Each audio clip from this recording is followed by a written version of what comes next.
Okay, welcome everyone.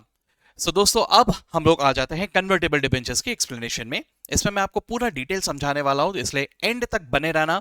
And तक अगर आप बने रहोगे तो कन्वर्टेबल डिबेंचर्स पूरी तरह से आपके जेब में होगा। ठीक है, मैं आपको मॉड्यूल में जितना कवर्ड है उससे भी ज्यादा बता दूंगा, ताकि कुछ नया भी आए तो भी आप लोग उसको इसके लिए प्रिपेयर्ड रहो। ठीक है। सो दोस्तों, कन्वर्टेबल डिबेंचर्स में दो तरह के होते हैं। एक होता है फुल्ली कन्वर्टेबल, दूसरा होता है पार्टली कन्वर्टेबल। अब सबसे पहले, what do you mean by convertible debentures? Convertible debentures मतलब मैंने आज डिबेंचर तो इशू किए, लेकिन debenture is like a loan, तो आगे चल के तो मुझे रीपे भी करना पड़ेगा। अब रीपे दो तरह से हो सकता है, या तो आप पैसे दे दो, या तो आप उन्हीं डिबेंचर को शेयर्स में कन्वर्ट कर लो, इक्विटी शेयर्स में। ठीक है, ओके। अब डिबेंचर्स दो तरह के हो सकते हैं, आई मीन कन्वर्टेबल डिबेंचर्स दो तरह के हो सकते हैं। एक होता है फुल्ली कन्वर्टेबल, एक होता है पार्टली कन्वर्टेबल। अब इसको लेके बहुत अच्छे लेवल का कंफ्यूजन होता है बच्चों में। मैं इसके लिए एक एग्जांपल देता हूं, जरा समझो इस बात को। जैसे मान लो मैं ऐसा कहता हूं कि हमारे पास इन टोटल 1,00,000 कन्वर्टेबल डिबेंचर्स है, of the face value 100 each. ठीक है, तो अगर मैं आपको कह रहा हूं फुल्ली कन्वर्टेबल, तो इसका मतलब क्या है कि सारे के सारे 1,00,000 का पूरा 100 is convertible into equity shares. पूरा का पूरा value is convertible into equity shares. लेकिन अगर मैं पार्टली कन्वर्टेबल कह रहा हूं, एग्जाम्पल सपोज कि मैं ऐसा कह रहा हूं कि 60% कन्वर्टेबल। इसका क्या मतलब? ऐसा हुआ कि सर 1,00,000 में से सिर्फ 60% ही कन्वर्टेबल होंगे, यानी 60,000 डिबेंचर्स कन्वर्टेबल होंगे, रिमेनिंग 40,000 कन्वर्टेबल नहीं होंगे? ऐसा नहीं है, है ना। इसका मतलब यह है कि सर पार्टली, देखो मैं यहां पे पहले इसके बारे में लिख देता हूं, यहां पर पूरे के पूरे 1,00,000 at the rate 100 is convertible into shares. ठीक है, लेकिन यहां पर ये जो 1,00,000 इनटू 100 है, जब मैं 60% कहता हूं, ध्यान रखना 60% will be of this value का। ठीक है, तो इसका मतलब क्या हुआ? इसका मतलब यह हुआ कि पूरे सारे के सारे 1,00,000 शेयर्स का 60 के हिसाब से जो वैल्यू होता है, this is convertible into equity shares. और इसी का मतलब वो सभी 1,00,000 शेयर्स का जो 40% वैल्यू यानी 40 रुपए रह गया, this will be redeemed in cash. ठीक है, ये हुआ इसका पूरा मतलब। ओके, चलो ठीक है। अब हमें इसमें क्वेश्चंस किस तरह से पूछे जाते हैं? देखो, दो तरह के क्वेश्चंस पूछे जा सकते हैं। एक तो जर्नल एंट्रीज वगैरह पूछ लेंगे, मतलब अकाउंटिंग पूछ लेंगे। दूसरा, they can ask us about a calculations. ठीक है, चलो वन बाय वन देखते हैं। अगर अकाउंटिंग की बात की जाए तो सर फुल्ली कन्वर्टेबल में तो बहुत आसान है, पार्टली कन्वर्टेबल में थोड़ा सा आपको देखना पड़ेगा, लेकिन फुल्ली कन्वर्टेबल वो सुपर इजी। अब देखो ये कैसा है, देखो आपको इतना बता दूं कि फुल्ली कन्वर्टेबल के ऊपर एक भी क्वेश्चन एग्जाम मॉड्यूल में नहीं है। ठीक है, जो मॉड्यूल में क्वेश्चंस हैं वो पार्टली कन्वर्टेबल के हैं। ठीक है, तो एक देख लो, फिर भी बहुत इजी है सर। जैसे मान लो यहां पे कुछ ना कुछ परसेंटेज डिबेंचर्स है हमारे पास, है ना। देखो यहां पे कितना है sir, 100,000 debentures eight the rate 100 each. तो मुझे जब इसे कन्वर्ट करना है, तो मैं सबसे पहले इस अकाउंट को करूंगा डेबिट, यानी डिबेंचर्स अकाउंट को करूंगा डेबिट एट रेट 100, जितना भी वैल्यू है, और इसे मैं ट्रांसफर कर दूंगा टू डिबेंचर होल्डर्स अकाउंट। यानी मैंने डिबेंचर्स को क्लोज कर दिया और मैंने ऑब्लिगेशन दिखा दिया टुवर्ड्स डिबेंचर होल्डर्स कि सर जी अब इनको मुझे ये देना है ना। अब क्या हो रहा है कि भाई मैं इनको अगर पैसे देता तो डिबेंचर होल्डर तो कैश या बैंक कर देता, अब मैं इनको क्या कर रहा हूं, मैं इनको शेयर्स दे रहा हूं। So what will happen is, I will debit debenture holders by 1,00,000 at the rate 100। ठीक है, और I will credit share capital by 1,00,000 at the rate 100।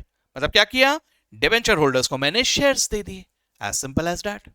ठीक है, अब यहां ज्यादा से ज्यादा क्या होगा कि what they will try to do is, they will say, देखो ये ऐसा तभी पॉसिबल है अगर शेयर का वैल्यू भी 100 ही है।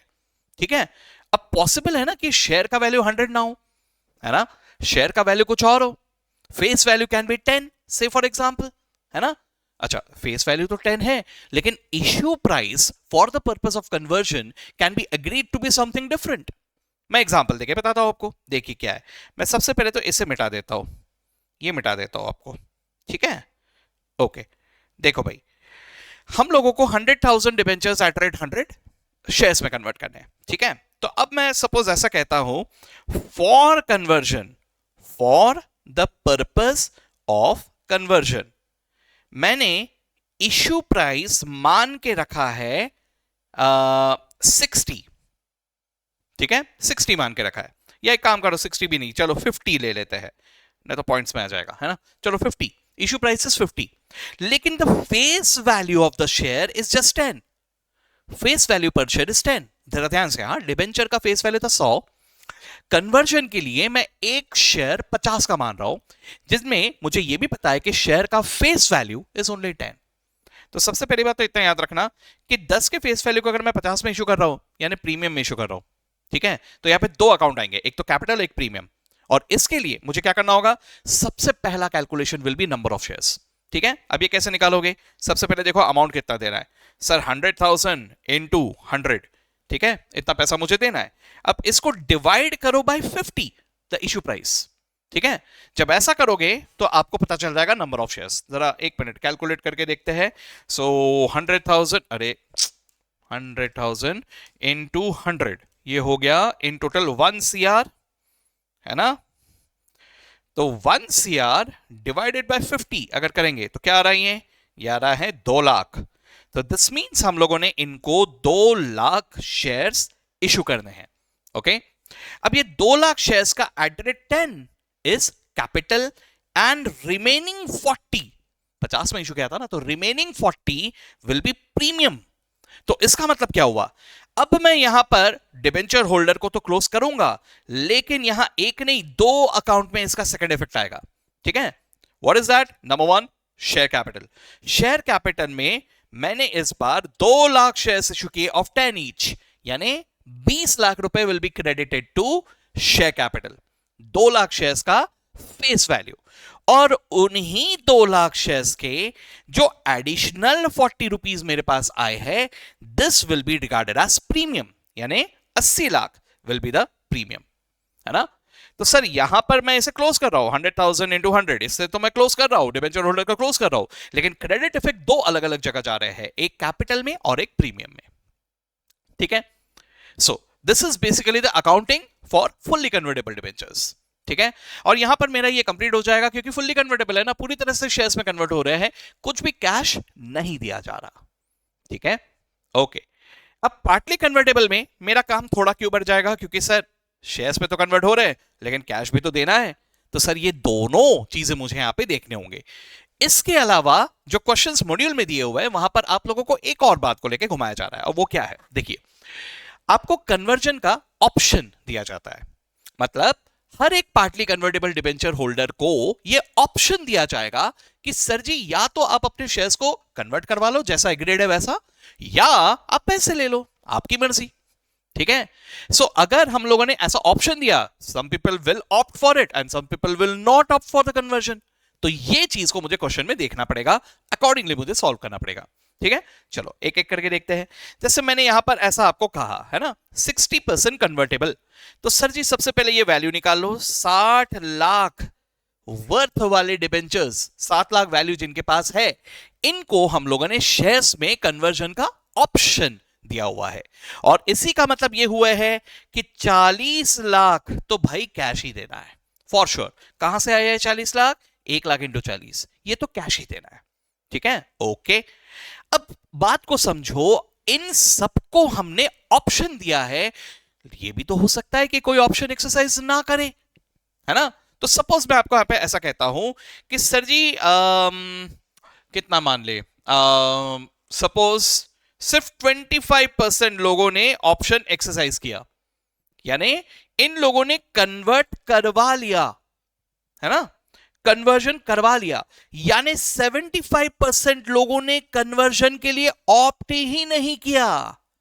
तो इसका मतलब क्या होगा, सर ये जो 60 लाख है ना, तो ये 60 लाख का 75% ये कितना होता है, ये होता है 45 लाख। तो सर ये 45 लाख तो मुझे कैश में ही देना है, फॉर श्योर ये पैसा मुझे कैश में ही देना है, ठीक है। आप लोग क्वेश्चन को ध्यान से देख लेना, कभी कभी ऐसा होता है कि redemption will be at a premium. जैसे मान लो मैं कहता हूं कि 10% प्रीमियम में रिडीम करना है, तो याद रखना इनको हमें सिर्फ 40 लाख नहीं देना है, प्लस 10% देना है, इनको हमें सिर्फ 45 लाख नहीं देना है, प्लस 10% देना है, ठीक है। और इसी तरह से ये जो 25% बचा है 60 लाख, 60 लाख का 25%, यानी 15 लाख जो कि कन्वर्ट हो रहे हैं इनटू शेयर्स, तो सर सिर्फ 15 लाख कन्वर्ट नहीं होंगे, प्लस 10% कन्वर्ट होंगे। So how much is that? This is 16,50,000, ऐसा ही है ना? ओके, नाउ अगर मैं आपको अब ये कहता हूं कि sir ji issue price for the purpose of conversion was regarded as 50, लेकिन शेयर का जो फेस वैल्यू है ये है 10, बस, है ना? तो जरा समझिए हमने कितने नंबर ऑफ शेयर इशू किए होंगे? सर 16,50,000 देना है और एक शेयर 50 का माना जा रहा है, यानी कितने शेयर इशू किए होंगे? 16,50,000 divided by 50, how much is that? 33,000 shares. So this means 33,000 shares at the rate 10 will be the capital and at the rate 40 will be the premium. ठीक है? तो सर जी इतना तय है कि ये जो टोटल पैसा है ये पूरा का पूरा पैसा कैश में दिया जाएगा, यानी डिबेंचर होल्डर्स को डेबिट करके कैश या बैंक को क्रेडिट किया जाएगा, और ये जो पोर्शन है ये भी डिबेंचर होल्डर्स को डेबिट होगा, लेकिन क्रेडिट होगा 10 रुपए के हिसाब से, 33 इंटू 10 कैपिटल को, और 33,000 into 40 will be converted, will be transfer to securities premium. ठीक है, आई होप ये आप लोग समझ गए। ये एक बहुत ही क्रुशियल सा कैलकुलेशन था with respect to conversion of debentures. Immediately इसके बाद अगर आप मॉड्यूल का क्वेश्चन देखोगे तो मुझे नहीं लगता आपको कोई दिक्कत जाएगी। वैसे मैं भी उस क्वेश्चन को कवर अप करवाने वाला हूं, लेकिन in a separate video. Alright, चलिए तो with that let's stop for now और मिलते हैं अगले वीडियो में। Okay, bye bye all of you.